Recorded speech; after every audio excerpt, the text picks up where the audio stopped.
1 ദിനവൃത്താന്തം അധ്യായം 11. ദാവീദ് ഇസ്രായേൽ രാജാവ്.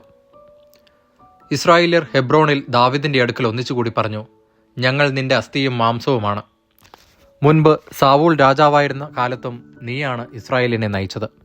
നീ എൻ്റെ ജനമായ ഇസ്രായേലിന് ഇടയനും രാജാവുമായിരിക്കും എന്ന് കർത്താവ് നിന്നോട് അരുളി ചെയ്തിട്ടുണ്ട്. ഇസ്രായേൽ ശ്രേഷ്ഠന്മാർ ഹെബ്രോണിൽ രാജാവിൻ്റെ അടുക്കൽ വന്നു. കർത്തൃസന്നിധിയിൽ ദാവീദ് അവരോട് ഉടമ്പടി ചെയ്തു. സാമുവേലിലൂടെ കർത്താവ് അരുളി ചെയ്തതനുസരിച്ച് അവൻ ദാവീദിനെ ഇസ്രായേൽ രാജാവായി അഭിഷേകം ചെയ്തു. അനന്തരം ദാവീദും ഇസ്രായേല്യരും ജെറുസലേമിലേക്ക് പോയി. ജബൂസ് എന്നാണ് ജെറുസലേം അറിയപ്പെട്ടിരുന്നത്. അവിടുത്തെ നിവാസികൾ ജബൂസ്യർ എന്നും. നീ ഇവിടെ കടക്കുകയില്ല എന്ന് ജബൂസ്യർ ദാവീദിനോട് പറഞ്ഞു. എങ്കിലും ദാവീദ് സിയോൻ കോട്ട പിടിച്ചെടുത്തു. അതാണ് ദാവീദിന്റെ നഗരം. ദാവീദ് പറഞ്ഞു, ജബൂസ്യരെ ആദ്യം നിഹനിക്കുന്നവൻ മുഖ്യ സേനാനായകനായിരിക്കും. സെരൂയായുടെ മകൻ യോവാബ് ആദ്യം കയറി ചെന്നു. അവനെ സേനാനായകനാക്കുകയും ചെയ്തു. സിയോൻ കോട്ടയിൽ ദാവീദ് താമസിച്ചതിനാൽ അതിന് ദാവീദിന്റെ നഗരം എന്നു പേര് വന്നു. പിന്നെ അവൻ നഗരത്തെ മില്ലോ മുതൽ ചുറ്റും പണിതുറപ്പിച്ചു. നഗരത്തിന്റെ ബാക്കി ഭാഗങ്ങൾ യോവാബ് പുനരുദ്ധരിച്ചു. സൈന്യങ്ങളുടെ കർത്താവ് കൂടെ ഉണ്ടായിരുന്നതിനാൽ ദാവീദ് മേൽക്കുമേൽ പ്രാബല്യം നേടി. ദാവീദിന്റെ പ്രസിദ്ധ യോദ്ധാക്കൾ. കർത്താവ് അരുളി ചെയ്തതനുസരിച്ച് ദാവീദിനെ ഇസ്രായേലിൽ രാജാവാക്കാൻ ജനത്തോടൊപ്പം സഹായിച്ച യോദ്ധാക്കളിൽ പ്രമുഖർ. മൂവരിൽ പ്രമുഖനും ഹക്മോന്യനുമായ യശോബയാം. അവൻ 300 പേരെ ഒന്നിച്ച് കുന്തം കൊണ്ടു കൊന്നു. മൂവരിൽ രണ്ടാമൻ അഹോഹ്യനായ ദോദോയുടെ പുത്രൻ എലയാസർ. ഫിലിസ്ത്യർ പസ്ദമ്മീമിൽ അണിനിരന്നപ്പോൾ അവൻ ദാവീദിനോട് കൂടെ ഒരു ബാർലി വയലിൽ ആയിരുന്നു. ജനം ഫിലിസ്ത്യരുടെ മുമ്പിൽ നിന്ന് ഓടിക്കളഞ്ഞു. എന്നാൽ അവൻ വയലിൻ്റെ മധ്യത്തിൽ നിന്ന് അത് കാക്കുകയും ഫിലിസ്ത്യരെ വെട്ടുവീഴ്ത്തുകയും ചെയ്തു. കർത്താവ് ഒരു വൻ വിജയം നൽകി അവരെ രക്ഷിച്ചു. ഫിലിസ്ത്യർ റഫായിം താഴ്വരയിൽ കൂടാരമടിച്ചപ്പോൾ 30 തലവന്മാരിൽ 3 പേർ അതുല്ലാം ശിലാഗുഹയിൽ ദാവീദിന്റെ അടുത്തേക്ക് ചെന്നു. ദാവീദ് സുരക്ഷിത സങ്കേതത്തിലായിരുന്നു. ഫിലിസ്ത്യരുടെ പട്ടാളം ബെത്ലഹേമിൽ പാളയമടിച്ചിരുന്നു. ദാവീദ് ആർത്തിയോട് ചോദിച്ചു, ബെത്ലഹേം പട്ടണവാതിൽക്കലെ കിണറ്റിൽ നിന്ന് ആരെനിക്ക് വെള്ളം കുടിക്കാൻ കൊണ്ടുവരും? ആ 3 പേർ ഉടനെ ഫിലിസ്ത്യരുടെ പാളയത്തിലൂടെ കടന്ന് ബെത്ലഹേം പട്ടണവാതിൽക്കലെ കിണറ്റിൽ നിന്ന് വെള്ളം കോരി ദാവീദിന് കുടിക്കാൻ കൊണ്ടുവന്നു.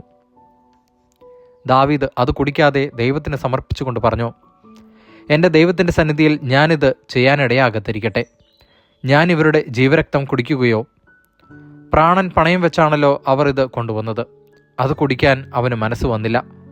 3 യോദ്ധാക്കൾ ചെയ്ത കാര്യമാണിത്. യോവാബിന്റെ സഹോദരൻ അബിഷായി ആയിരുന്നു 30 പേരിൽ പ്രമുഖൻ. അവൻ 300 പേരെ ഒന്നിച്ചു കുന്തം കൊണ്ട് വധിച്ചു. ഇവനും മൂവർക്ക് പുറമേ കീർത്തിമാനായി. അവൻ 30 പേരിൽ ഏറ്റവും പ്രശസ്തനും അവരുടെ അധിപനുമായിരുന്നു. എന്നാൽ അവൻ മൂവരോടൊപ്പം എത്തിയില്ല. കബ്സേൽക്കാരനും പരാക്രമശാലിയും യഹോദായായുടെ പുത്രനുമായ ബെനായ വീരകൃത്യങ്ങൾ ചെയ്തവനാണ്. ഇവൻ മോവാബിലെ 2 ധീരന്മാരെ വധിച്ചതിനു പുറമെ മഞ്ഞുകാലത്ത് ഒരു ഗുഹയിൽ കടന്ന് ഒരു സിംഹത്തെയും കൊന്നു. 5 മുഴം ഉയരമുള്ള ദീർഘകായനായ ഒരു ഈജിപ്തുകാരനെയും അവൻ സംഹരിച്ചു. ഈജിപ്തുകാരൻ്റെ കയ്യിൽ നെയ്ത്തുകാരൻ്റെ ഓടം പോലെയുള്ള ഒരു കുന്തമുണ്ടായിരുന്നു. ബെനായ ഒരു വടിയുമായി അവനെ സമീപിച്ച് കുന്തം പിടിച്ചുപറിച്ച് അതുകൊണ്ട് തന്നെ അവനെ സംഹരിച്ചു. ഇവയെല്ലാം യഹോയാദായുടെ മകൻ ബെനായ ചെയ്തതാണ്. അങ്ങനെ പരാക്രമശാലികളായ മൂവർക്ക് പുറമെ അവനും പ്രശസ്തനായി.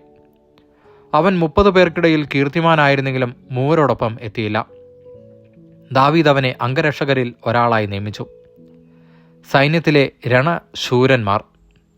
യോവാബിന്റെ സഹോദരൻ അസഹേൽ, ബെത്ലഹേംകാരൻ ദോദോയുടെ പുത്രൻ എൽഹനാൻ, ഹരോദിലെ ഷമ്മോത്ത്, പെലോന്യനായ ഹേലസ്, തെക്കോവായിലെ ഇക്കേഷിന്റെ മകൻ ഈര, അനാത്തോത്തിലെ അബിയേസർ, ഹുഷാത്യൻ സിബക്കായി, അഹോഹ്യൻ ഈലായി, നെത്തോഫായിലെ മഹറായി, നെത്തോഫായിലെ ബാനായുടെ മകൻ ഹെലെത്ത്, ബെഞ്ചമിൻ്റെ ഗിബയായിലെ റിവായിയുടെ മകൻ ഇത്തായി, പിറോത്തിനിലെ ബെനായ, ഗാഷ് അരുവിക്കരയിലെ ഹുറായി, അർബാത്തിനായ അബിയേൽ, ബഹറൂമിലെ അസ്മാവത്ത്, ഷാൽബോനിലെ ഏലിയാബ, ഗിസോന്യനായ ഹാഷെം, ഹരാറിലെ ഷാഗിയുടെ മകൻ ജോനാഥൻ, ഹരാറിലെ സഖാറിൻ്റെ മകൻ അഹിയാം, ഊറിൻ്റെ മകൻ എലിഫാൽ, മെക്കെറാത്തിനായ ഫേഫർ, പെലോന്യനായ അഹിയ, കാർമലിലെ ഹെസ്രോ, എസ്ബായിയുടെ മകൻ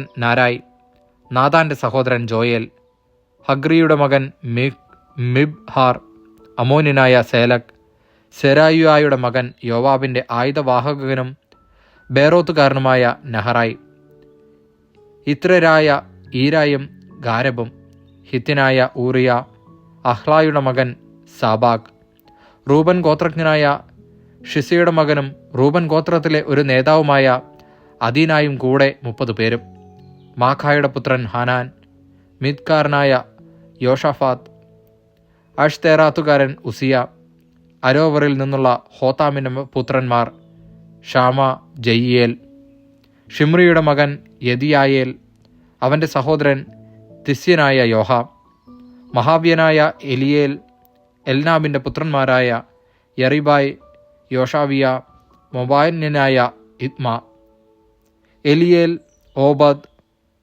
മെസോബ്യനായ യസിയേൽ. ദൈവവചനമാണ് നാം കേട്ടത്.